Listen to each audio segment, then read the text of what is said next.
Okay, decision made.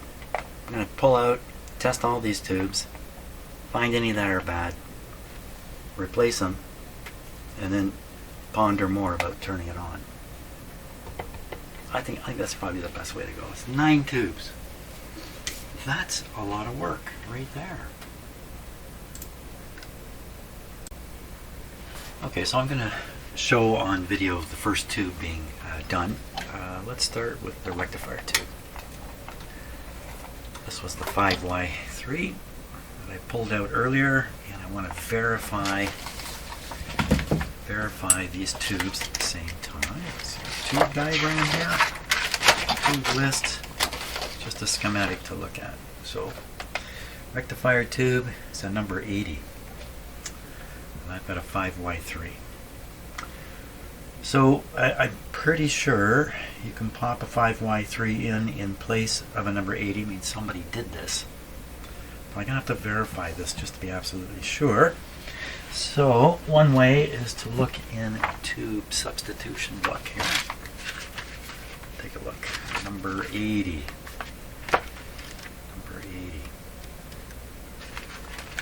How is this book arranged? Number 80. Number 80. Tube type 80.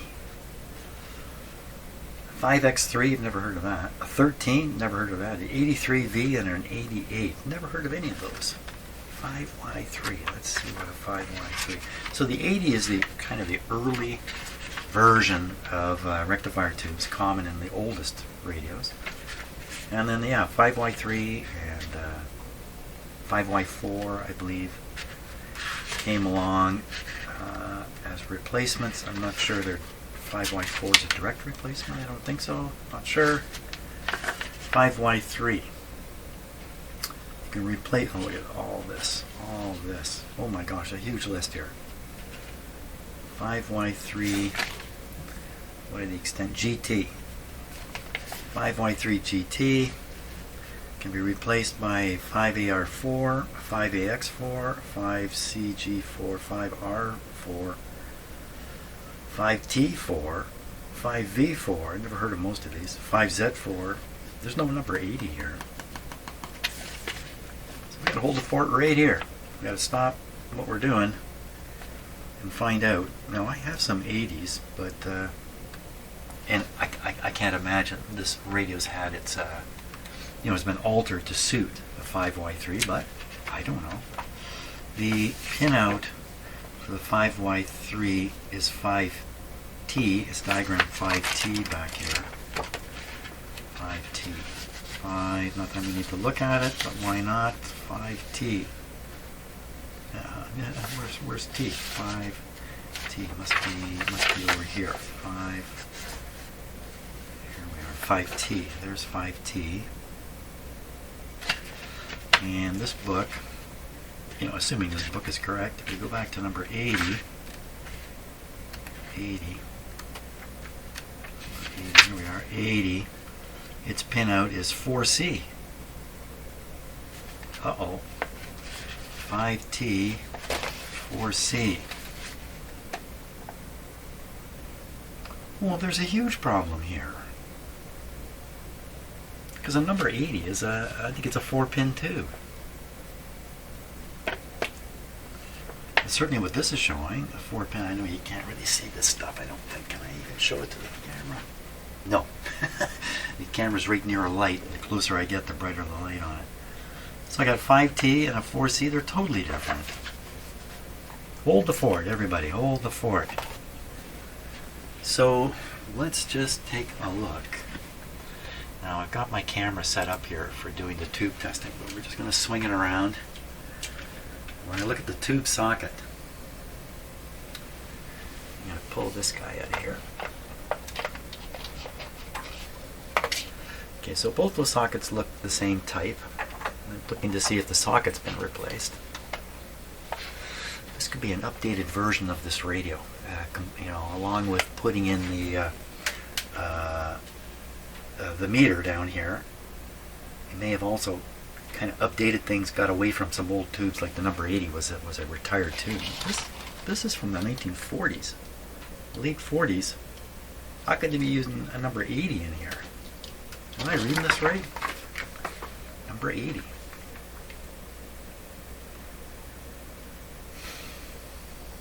Yeah, we have to stop and figure this out.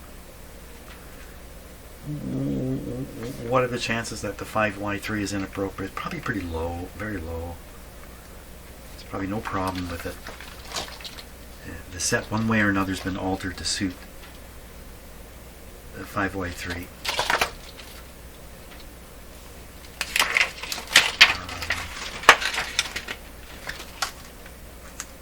Yeah. Model S40, but mine is the S-40A. S-40A. So, we need the schematic for an S-40A. That would be the best thing to do. Okay, I'm going to stop. I'm going to hunt down a schematic for the S-40A. Good. Nothing's ever simple. Well, Radio Museum comes through once again. So you take a look. This is the S-40A. It says right there S-40A. Notice it has the speaker on the front. It doesn't have the meter that my version has. And we just read the information here. We can look in the tube listing. And 5Y3. But even more interesting, if we read down here in this area, I'll just read it out. Hallicrafters S-40A runs 1 and 2. 1 and 2. Move the audio transformer from the chassis top to the bottom. So that's right. We saw the audio transformer underneath. The rectifier tube was 80 for runs 1 and 2. 5Y3 for runs 3 and above. The speaker wires were routed through a small hole and directly soldered in the circuit. Following table lists some easy to identify differences of the S-40A versions. So there's versions. So here we are. Additional circuit differences, resistors, capacitors, wiring are not described here. Refer to the schematics for additional differences. Note that the U model used a universal power transformer for export and is unknown. And it's unknown which S-40A versions had a U version. I don't think we have to worry about that. Refer to S-40 original guide for identifying Hallicrafters S-40 versions. Oh my gosh. Other original or B versions include the S-40 original and the S-40B. I've got an A. S-40A runs 1 and 2 with the 80. S-40A runs 3 and above, 5Y3. Number of tubes 9. What else is different in here? Anything else I should spot? Don't think so. Very good. So that answers that question. I think that answers the question suitably. I don't think I have to go any further, but I have to realize now the schematic I've got in the paper manual that came with the radio is probably not correct, at least as far, obviously, as the rectifier tube goes. Okay, little mystery solved. Okay, 5Y3. Let's just double check everything here quickly. So the voltage for the filament of a rectifier tube is usually 5 volts. 5 volts. The next setting are these switches 07030, 07030, P060, P060, 25 on the cheater, 5, or E rather, for the plate. We're good to go here.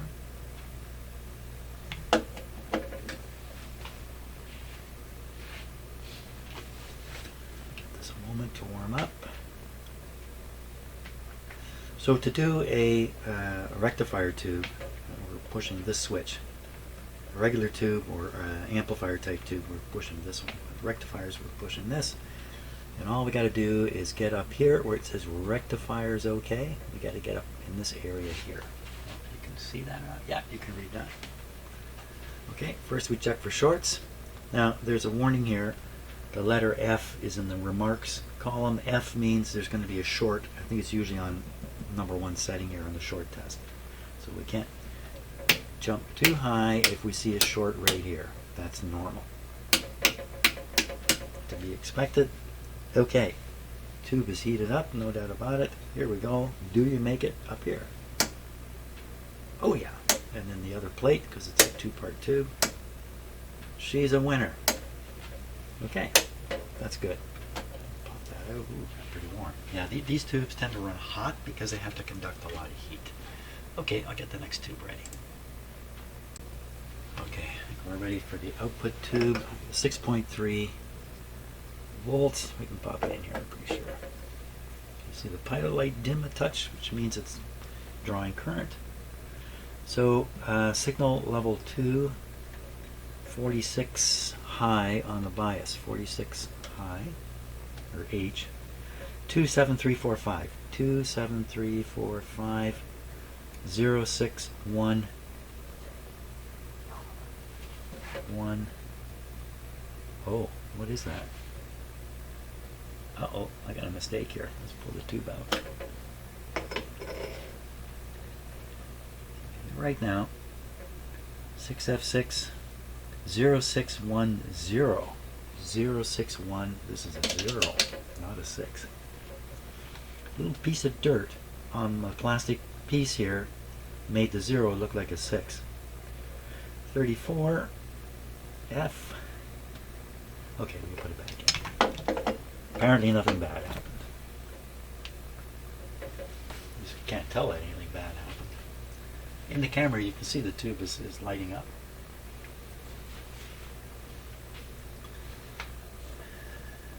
I think I misspoke when I said the last tube is hot because it has to conduct a lot of heat. I think I said heat. I meant current. Well, this output tube is the same thing. It's working hard. It's trying to drive a lot of power into the speaker. It itself is consuming a fair bit of power. And so a large glass bulb and large components inside, all because of the heat. And these tubes get hot, hot, hot to touch. Here we go. Is there any particular note? No, it just says X2, which means if you multiply the reading here by 2, you'll have an idea of the GM. So you compare to whatever it is you might want to compare to. No shorts showing up. We're ready for a test. So this tube tester says at 830 or below you throw the tube out. So 830 is going to be, down in this area. She's a winner. Very good. So those are two tubes that are most likely to be worn out. Not necessarily burned out, but worn out, and they're not. Oh, that's good. Oh boy, I almost blew it here. This is a 6J5. And I rolled 6J6 up here, set all the controls, and then I noticed the notes. It mentioned it's a twin triode. And I picked up the tube and I looked at it and I went, oh, wait a minute. This is not a twin. There's just one thing in there. What's going on? And I dialed up 6J6 instead of 6J5. Is that close? Plugging it in, who knows what would have happened. The plate would be set wrong. That would be really, who knows. So anyway, let's double check now and see if I still got it wrong. 6.3, 2, 18H, 27305, 27305, 0610. There's that piece of dirt again. 0610. 28 F. Okay, we're good. No explosions. Okay, so this is a single triode tube. 840 is where the reject point is. So 840, you sell a new tube. And that's the only note. Okay, I'm just going to give it a moment to warm up. Good enough. Let's give it a go here. Any shorts in this tube? A small rise in this meter doesn't matter. It always does that. Okay, I'm going to push the transconductance button, and here we go. she's a winner. Good shape. So this tube also says made for Rogers. And 1932, 1949 is the patent on it. So this radio must be from 1950, 51 or something like that. And there's an H9 there and an E. These are probably codes related to which company and which factory produced them, something like that. She's a winner. Okay, on to the next one. Okay, let's double check this setup here. 6SG7. 6SG7. Yep. 6.3. 2 on the signal. 10L. 10L on the bias. 2715K. 2715K. 4630. 4630. 29 C. Now there's interesting here. It says it has an instruction here K1 and K2. So what it's telling you is you should do the test twice or flip the switch K here, which is the cathode switch. Oh, it's got 2 cathodes? How can this tube have 2 cathodes? So I investigated that. Look in the book here. And I forgot which one it is. 8, wasn't it 8K? 8, I don't remember now. I got too many numbers went around. Okay, so we'll take a look back here. 6SG7. 6. I don't usually check things this far. 6SG.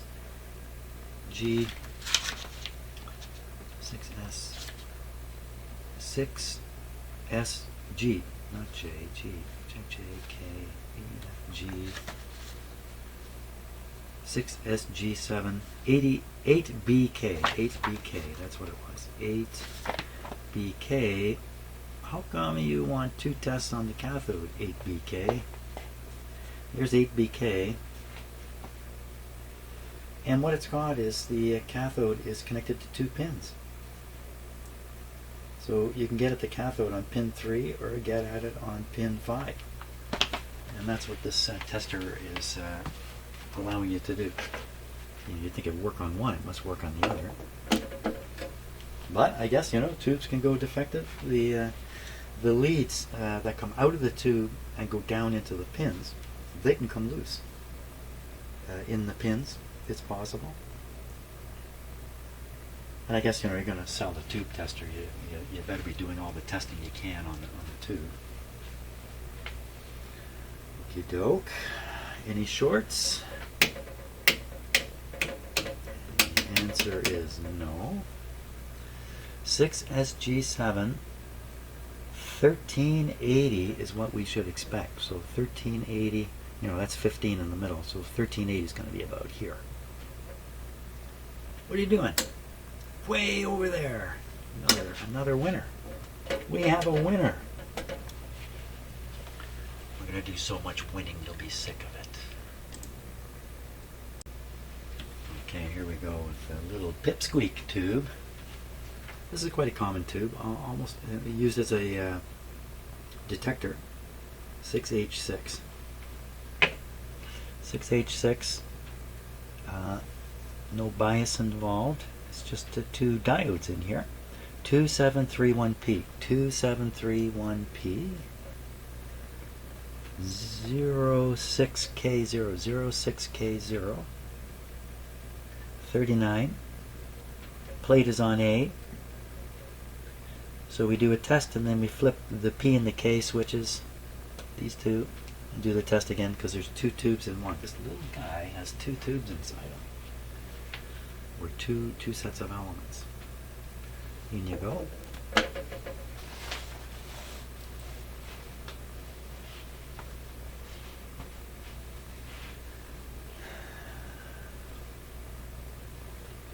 Wonder how much snow is falling right now. I do wonder. There we go. Any shorts in this tube? None are reported. So this being a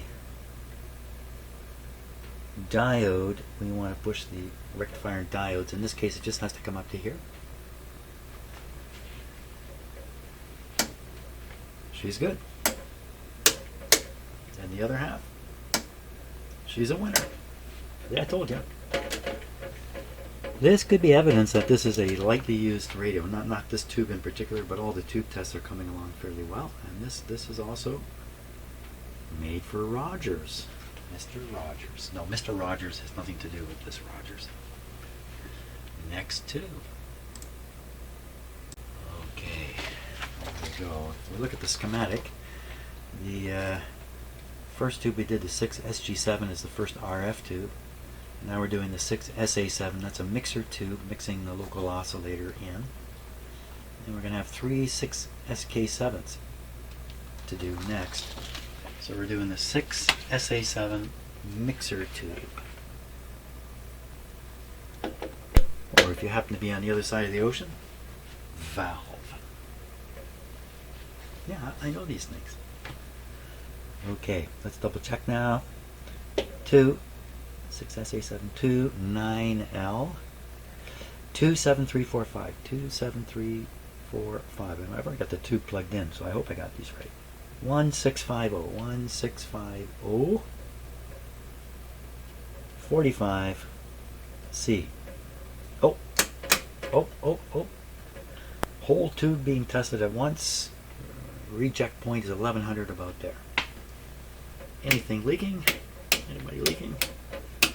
Ain't no leaks. The interesting thing about this tube is it has some writing on the top.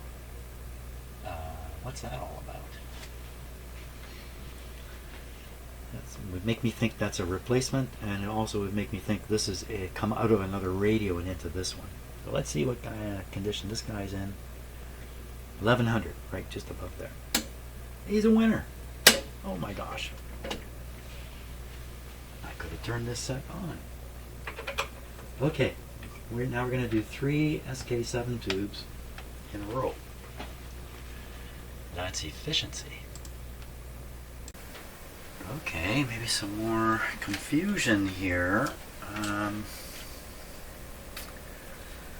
So I wanted to figure out, well, which of these tubes are the 6 SK7s, and I figured, well, it's probably these 3. I can pull them out and look at them, but I thought, well, look at the chart. Look at some information. Here's some information. This is showing the tube locations. It looks like that. You can see the tuning capacitor here, here. Big transformer here, here. See the output tube there. That all looks good. Oh, does it? So my guess, so I've done these tubes. I've done these tubes. This was the 6 SA7 here. So I'm thinking these 3 are the 6 SK7s. Number 2. You read in the chart. Number 2. Converter tube. 6 SA7. But I found the 6 SA7 here. What's happening? You would expect the 6 SA7 to be located close to the tuning capacitor.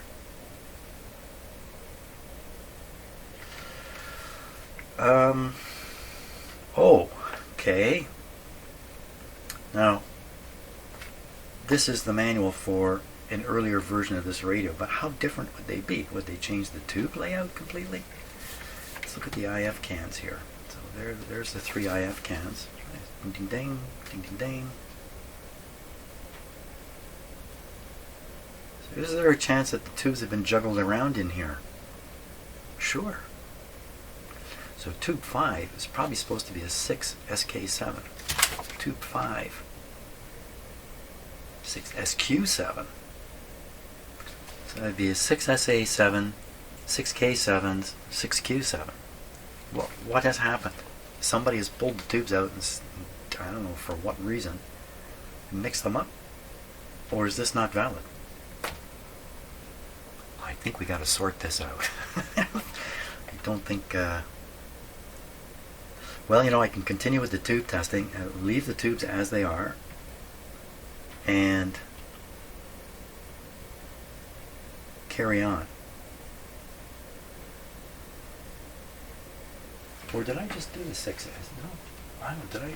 Am I confused? Maybe I'm confused. Maybe I'm confused.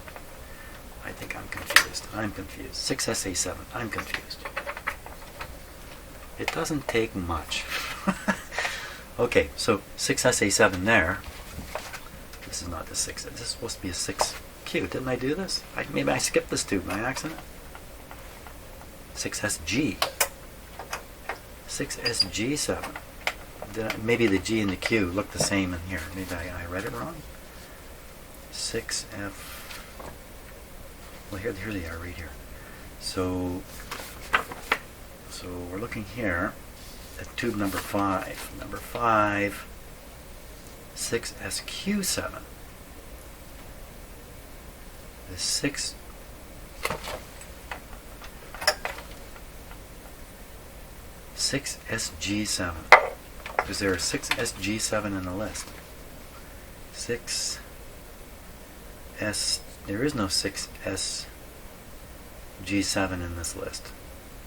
Somebody replaced a 6SQ with a 6SG? I don't think you can do that. Can you? Yikes! Yikes! This gives me the willies. I'm pretty sure this is not a comparable. 6SG7. Get out the tube substitution book. 6SQ7. Let's try that. We'll go that way. 6SQ7. You know, often when I get involved in this kind of stuff, in the end I find everything's okay, and I just went down a very confusing road. 6SQ7 can be replaced with a 6SZ7 with an asterisk, which means probably some wiring thing or something like that. There's another 6SQ. No, it doesn't list in any way. Did somebody look at the G and think it's a Q? Could that be the case? Because at a glance it does look like a Q, the G and the Q. Is it me? Am I the one? Am I the one making the mistake? But I tested this as a G. It really does look like a G. Oh, here it is again down here. It's stamped on the side. G7 for sure. What are you doing in this radio? Filling a hole. People like the holes to be filled in their radios. Happen to have a tube in the drawer? Stick it in there. Sell it off. Tell them it's working but not so well, and sell it. Oh my gosh. Or am I just looking at the wrong schematic? No, I don't think so, because a 6S...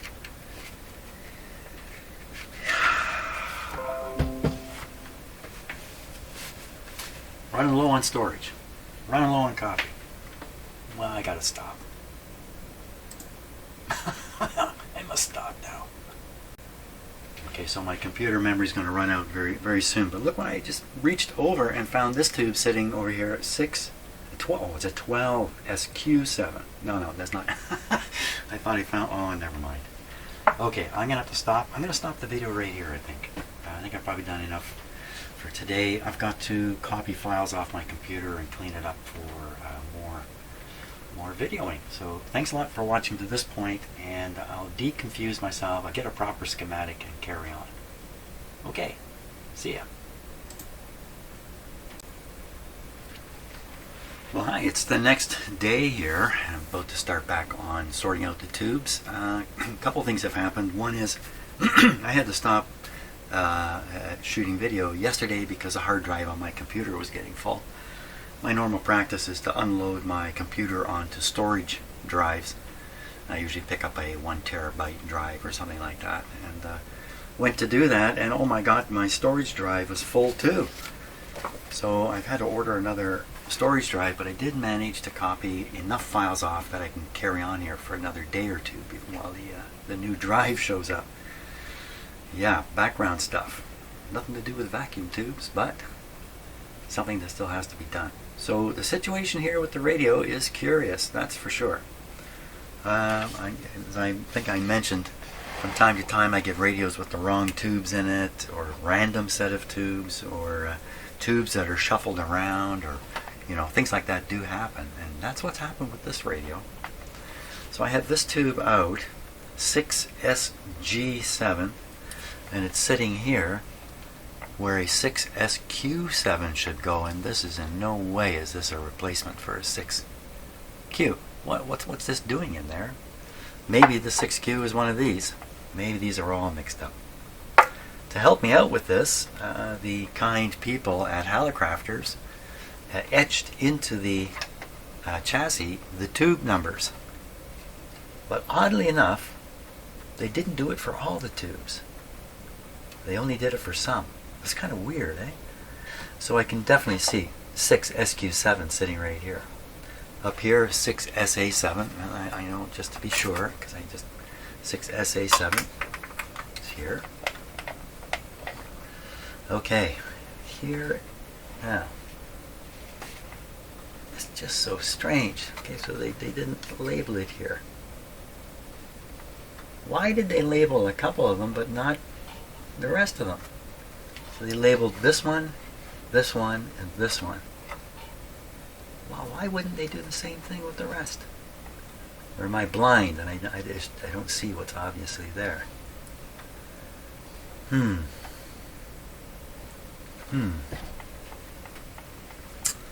Well, I also acquired the schematic for this radio. So maybe between the schematic and the little bit of labeling here, there are 3 SK7 tubes in this radio.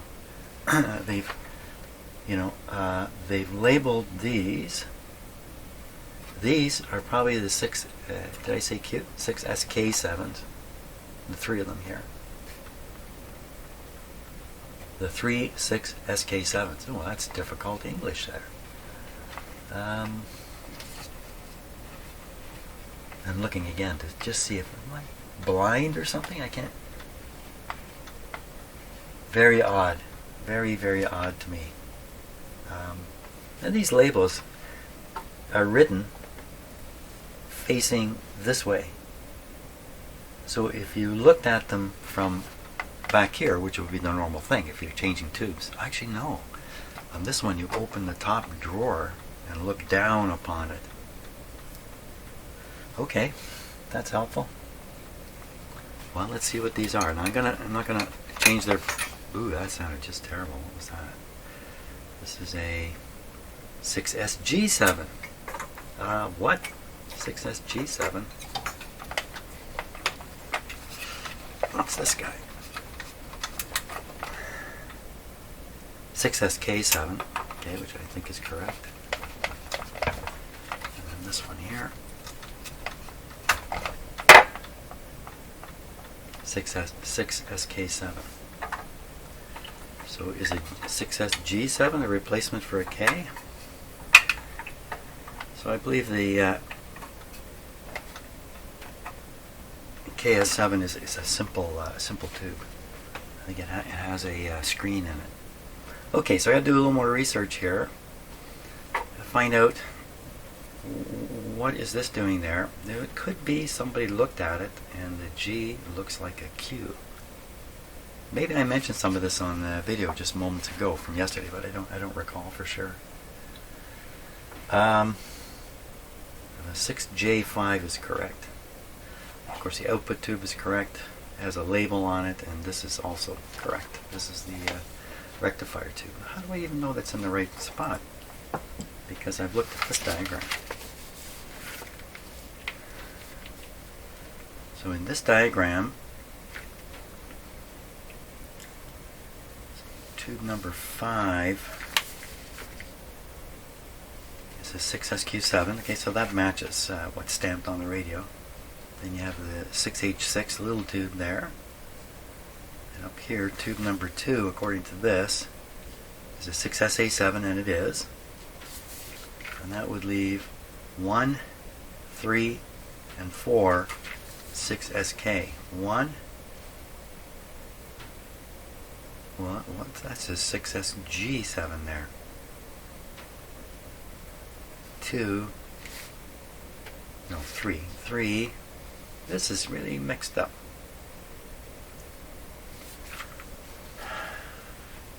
Hallicrafters part number, standard replacement. Wouldn't those be exactly the same thing? 6SA7, 6SA7. SK, SK, QQ. Why do they have this list here? Now, bearing in mind that this is for the wrong model, so it's just possible the tubes have changed a bit. Why do they list them twice? You have the RMA base type in here. Unusual. Okay, so I'm going to stop, drink a little coffee. I'm going to sort this out for sure, one way or another, and carry on with the tube testing. Okay, I think I've settled it all down. So every tube is correct in this radio, except an incorrect tube was in where the 6SQ7 should be. There's a 6SG7, and it's a little understandable that somebody could look at the G and think it's a Q there. So I think that's what happened here. If somebody tried to operate that with this tube in, I mean, obviously the radio's not going to work. Whether something bad would have happened because of this, I don't know. I almost found out though, but I managed to avoid that mistake. So I have I have a potential 6SQ7 here that I could potentially use out of my stock. Let's take a look. It's 2 tests to check this tube. So 6.3 signal level 1, 18 low, 25100, 25100, 3760, 3760, 37 F. Okay, we're ready. Is this a good tube to put in that radio? Now, this is the triode part we're testing. It only has to come up to about here on the scale. Well above. So now we're going to do the second test, which is the diode. 2013P. 2013P. 0760. 0760. 48. Switch over to A. P1, P2. So there's two diodes in here. Give it a moment to warm up again. So this radio I'm working on has a feature in it to accommodate cases where you have leaky tubes, gassy tubes. I'm not sure I've ever seen that before, and I'm not exactly sure what that's all about. A gassy tube, you have gas in the tube, you generally have positive ions in the tube, and they will end up on the grid, and you get a current flow on the grid. So that's, you know, and frankly I've been pretty slack on looking for gas in tubes, very slack. I never do it practically. I think it's really an issue with earlier tubes, a significant issue, not so significant with later tubes. I'm not sure of that though. So that's something we can look into. This is interesting, something new, something I've never seen before. Now we're testing diodes. Diodes OK is right here. You can hardly see any of this, if you can see any of it at all. Trust me, she's good. Okay, now we'll just go back to testing the rest of them here. Okay, ready on the 6SG7. 6SG7, 6.3 to 10L, 2715K, 2715K, 4630, 4630. Let me just turn on another. Change my microphones a little bit there. Shouldn't do that in the middle of doing something like this. 29C, 1380. So up around here is where it wants to go.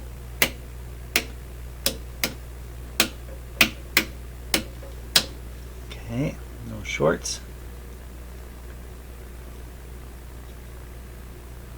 K1 and K2. Must be two. Oh yeah, 2 points of access to the. Did I already test this tube? Oh. We got it. We got a nothing. Okay, so that means I've made a mistake. Let's try this again. 210L 6SG 6SG7. No question about that. It's warm, so it's heating up. 2715K 2715K 4630 4630. Am I getting thrown off by a little bit of dirt again? Doesn't look like it. C. K1, K2. I didn't do the K2. I think it's a dud. The other thing I noticed is that when I'm doing the short test, as I'm going through the 2, 3, 4, and 5 positions, the needle normally comes up a couple needle widths on all tubes. Not on this one. It didn't go up quite as high as normal, so maybe that's another indication. Oh, yeah, another indication of it being a dud. I think it's a dud. The last thing we should do is kind of move it around in the socket here. Give it a couple of whacks. No. Not gonna go. Not gonna go. Sorry, buddy, but you've hit the end of the road. Your time is over. You're gonna make an exit. I don't want to mix this in with my stock, so I'll do something smart at the moment, but later I won't remember why that tube is where it is, right beside the garbage can. Okay, got to get a 6SG7 out of my collection here. Oh boy, I've only got 2 of these tubes. I'm a little bit surprised. 6SG7. Well, I hope one of these is good. Actually, I hope both of them are good. Now, the only tubes I keep in my collection here, you can see one of the bags out of it, are tubes that I tested to ensure, at the very least, they heat up. And I've tested all these tubes to see that they conduct current. But do they work well? No, I don't know. I mean, yes, in most cases they're fine, but I could have some weak tubes in my collection. That's what I'm trying to say. Pointer went up just a little higher than the last tube, and the magic number is 1380, right up around there. She's a winner. Okay, that's a good one.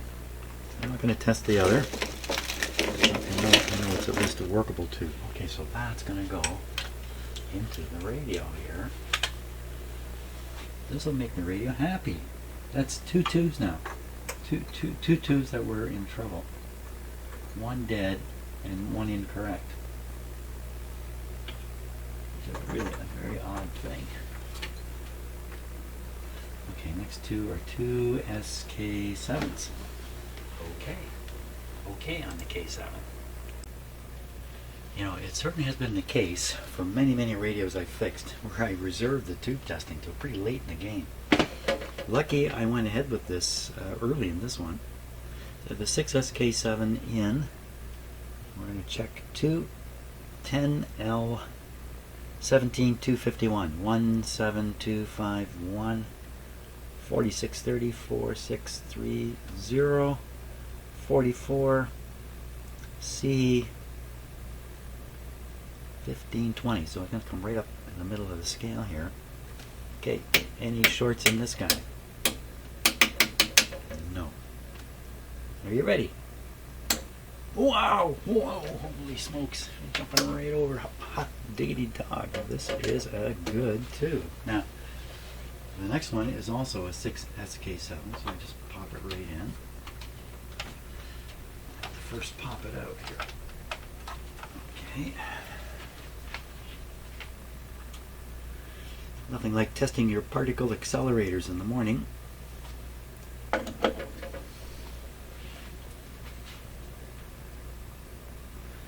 here we go.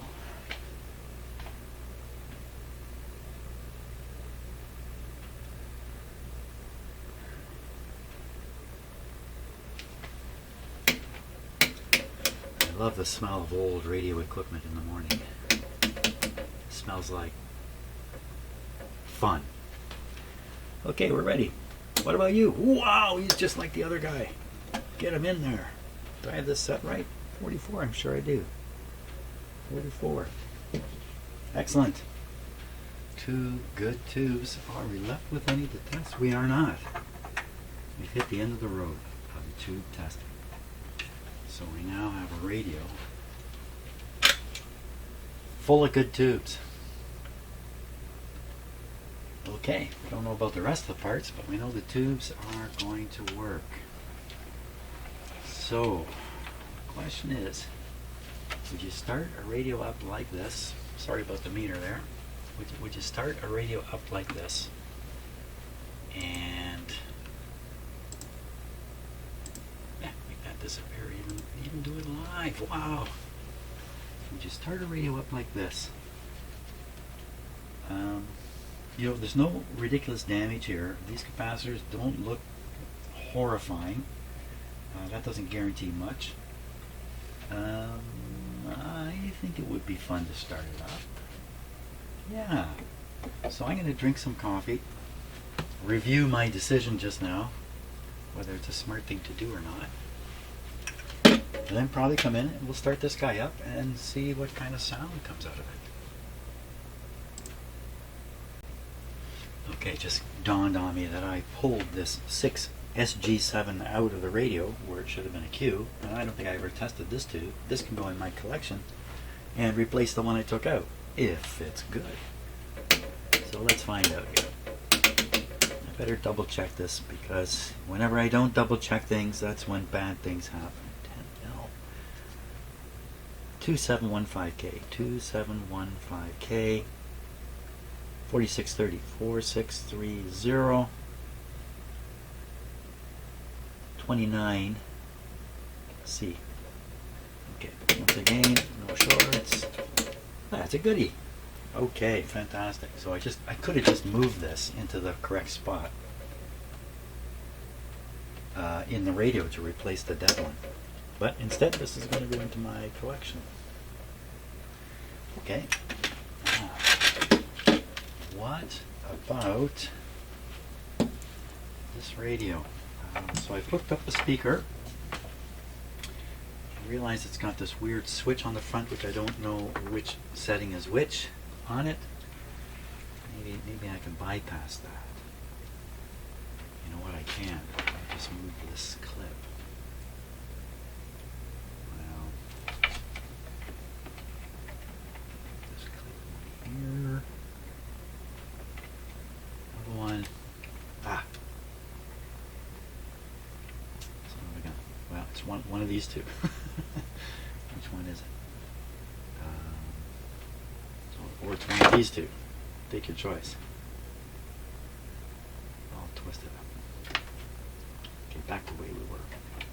This will force me to figure out the switch on the front anyway. Now, starting this radio up, there's a good chance the power supply filter is bad, and all it's going to do is hum. Hum, hum, hum. Oh, I think I'm missing one more thing. You need to get a plug on the end of this. Oh, okay. Let's stop and find a plug.